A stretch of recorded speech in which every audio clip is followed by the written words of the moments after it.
Saya actually rasa nervous sikit, gementar sebab dengan semua wanita-wanita hebat, wanita-wanita tersohor, dengan artis-artis kita, Kak OJ dengan Era, Wanisa dengan of course penonton-penonton di sini. Senang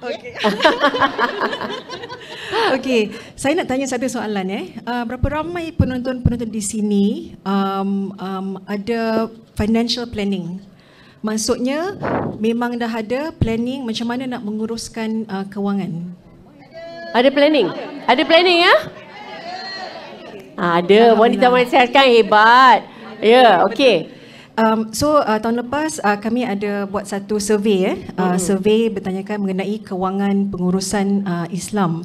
Dalam survey itu lebih kurang 80% responden dia tak ada documented financial planning. Dia tahu pentingnya kena menguruskan sama ada dah start kerja, nak simpan duit, nak simpan dalam ASB, tabung haji. Tetapi tak ada documented financial planning. Jadi bila kita usik berkenaan dengan financial literacy ni adalah penting sebab sekarang ni banyak kita tengok isu macam scam kan, financial scam berlaku. Lepas tu dalam kalau kewangan Islam tu kita tengok bukan sahaja dari segi memastikan muamalat tu halal.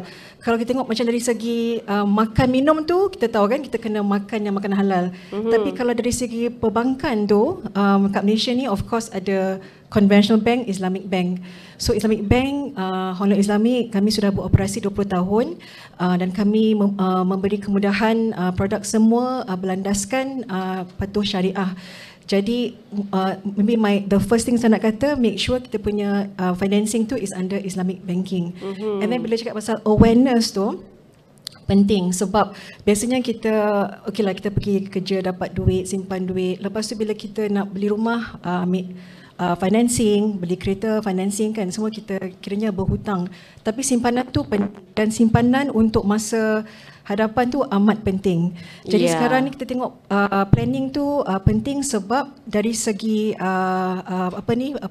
harta pusaka kan, Ponisa ada mention 70 bilion harta pusaka yang tidak diklaim.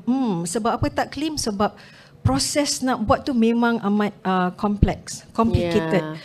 Kan? And then if anything happen, macam mana kita nak pergi, nak appoint lawyer macam mana, nak pergi ke mana, nak jumpa which trustee wasiat. So dari segi itu financial literacy tu adalah salah satu aspek yang kami di HLISB memang kita ada buat. Kita ada program celik muamalat duit smart untuk student, university student yang dah kerja. Semua kita ada untuk explain kenapa pentingnya Islamic banking dan macam mana dapat menolong customers untuk memahami lebih mendalam mengenai pentingnya ada financial planning tu. Okey.